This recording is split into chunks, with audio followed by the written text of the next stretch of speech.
जाति जनजाति के छात्रों के छात्रावास के लिए उत्तर प्रदेश और केंद्र सरकार मिलकर के व्यवस्था बनाने जा रही है कि सभी छात्रों को यह सुविधा प्राप्त हो और छात्रावास की व्यवस्था भी बेहतर हो।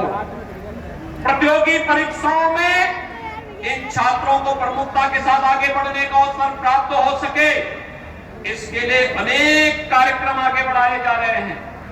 अभ्युदय कोचिंग की व्यवस्था उसी श्रृंखला का हिस्सा है।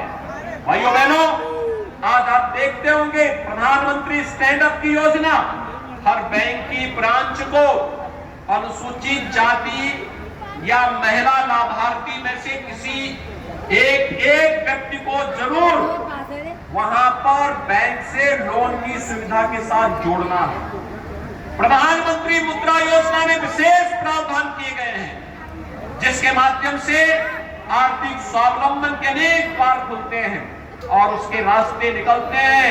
पीएम विश्वकर्मा योजना के माध्यम से उसके रास्ते निकलते हैं।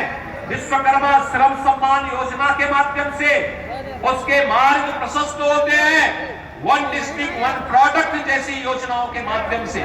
और आज के इस अवसर पर जब यह अनुसूचित जाति से जुड़ा हुआ सामाजिक सम्मेलन उत्तर प्रदेश अनुसूचित जाति जनजाति मोर्चा के माध्यम से आगे बढ़ाने के कार्यक्रम हो रहे हैं, तो भाइयों बहनों, मैं आज के इस अवसर पर आप सबको इस बात के लिए आश्वस्त करने के लिए आया हूं कि 2017 के पहले जो सरकारें प्रदेश में काबिज थी उनके कारनामे आप सबसे छुपे हुए नहीं है।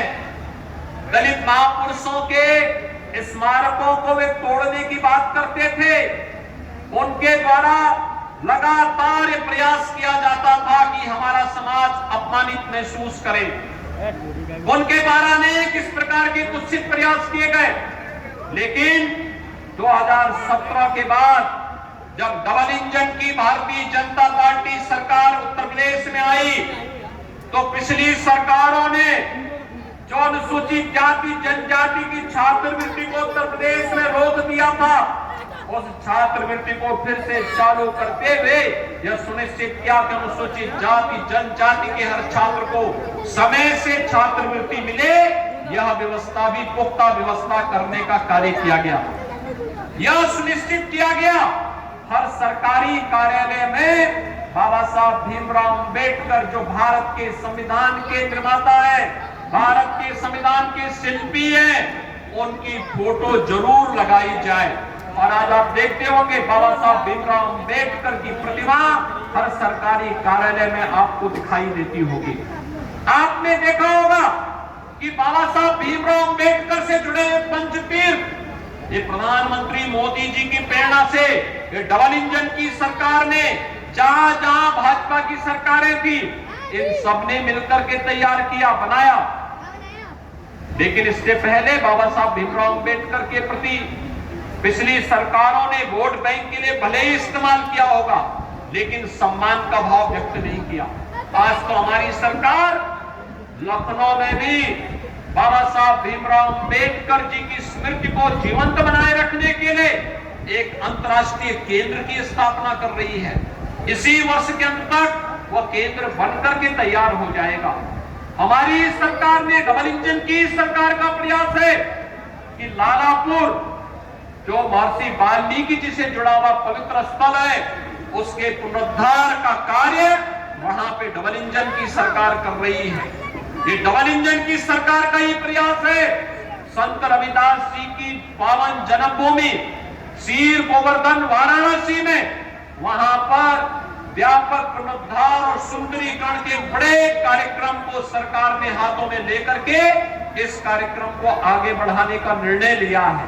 भाइयों बहनों, डबल इंजन की सरकार हर हाल में सम्मान और सुरक्षा प्रदान करने को तैयार है, पूरी प्रतिबद्धता के साथ कार्य कर रही है। 2017 के पहले अनुसूचित जाति जनजाति से जुड़े हुए लोगों के सामने पहचान का संकट खड़ा होता था। कोई यात्रा नहीं निकाल पाते थे। पर्व और त्योहारों को शांतिपूर्ण तरीके से मनाने के लिए रोकने का प्रयास होता था। उपद्रवी तत्वों के द्वारा अनेक प्रकार की यातनाएं देने का कार्य होता था। लेकिन आज डबल इंजन की सरकार ने सुरक्षा की पुख्ता व्यवस्था की है। आज सबका साथ और सबके विकास के साथ साथ सबको सुरक्षा का आश्वासन भी सरकार के स्तर पर मजबूती के साथ लागू हुआ है। सबको सम्मान देने का कार्य भी सरकार के स्तर पर भरपूर तरीके से आगे बढ़ा है। शासन की योजनाओं को प्रभावी ढंग से लागू करने का कार्य भी सरकार के स्तर पर प्रयास पूरे प्रभावी ढंग से लागू करने का कार्य किया है। और इसमें तकनीक का उपयोग करते हुए, चाहे वह भ्रष्टाचार मुक्त व्यवस्था के लिए डीबीटी के माध्यम से धनराशि को लाभार्थी के खाते तक पहुंचाने का कार्य हो, या फिर राशन की व्यवस्था को भी ई-पॉस मशीन के माध्यम से और लाभार्थी तक देने का कार्य या प्रभावी ढंग से लागू होता हुआ दिखाई दे रहा है। भाइयों बहनों, एक समरस समाज की स्थापना का सपना बाबा साहब भीमराव अम्बेडकर ने देखा था। आज प्रधानमंत्री मोदी जी के नेतृत्व में डबल इंजन की सरकार पूरे देश के अंदर इस सपने को साकार कर रही है। एक भारत श्रेष्ठ भारत की परिकल्पना उसी की साक्षात अनुभूति है, जिस अनुभूति के अंतर्गत जहां एक और अयोध्या में भगवान श्री राम के भव्य मंदिर के निर्माण का कार्य चरम पर चल रहा है, तो दूसरी ओर हम सब यदि देख सकते हैं कि बाबा विश्वनाथ का धाम का भी काम हो रहा है। लालापुर में महर्षि वाल्मीकि की पावन जन्मस्थली के पुनरुद्धार का कार्य भी हो रहा है, तो संत रविदास जी की पावन जन्मस्थली में भी व्यापक सुंदरीकरण का कार्य केंद्र और राज्य सरकार मिलकर के इस कार्यक्रम को आगे बढ़ाने का कार्य कर रही है।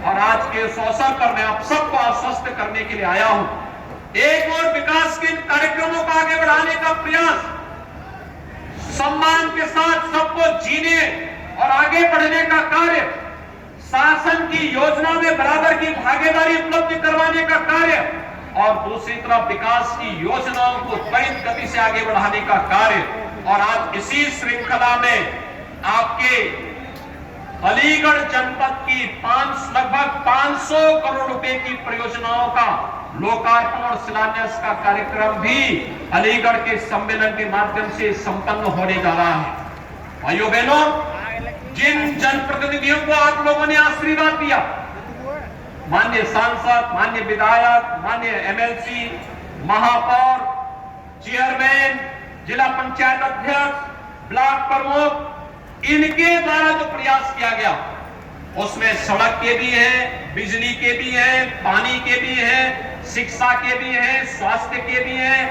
वोकेशनल एजुकेशन के भी हैं, टेक्निकल एजुकेशन से जुड़े हुए भी हैं, अलग अलग प्रकार की योजनाएं ग्राम्य विकास से जुड़े हुए भी हैं, और नगरीय विकास से जुड़े हुए प्रोजेक्ट भी आज यहाँ पर लोकार्पित और शिलान्यास हो रहे हैं। इन सब के लिए अलीगढ़ वासियों को बधाई।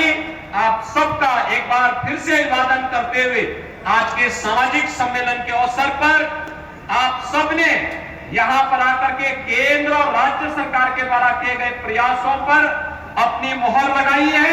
इसके लिए आप सबको मैं शारदीय नवरात्रि की अपनी बधाई देता हूं, शुभकामनाएं देता हूं और विश्वास व्यक्त करता हूं कि जगत जननी मां भगवती का आशीर्वाद आप सब पर, हम सब पर इसी प्रकार से बनी रहे। हम नित्य नई विकास की योजनाओं को प्रदेश के लिए लाते रहे। आप सबके प्रति मेरी शुभकामनाएं। धन्यवाद। जय हिंद। बहुत बहुत धन्यवाद माननीय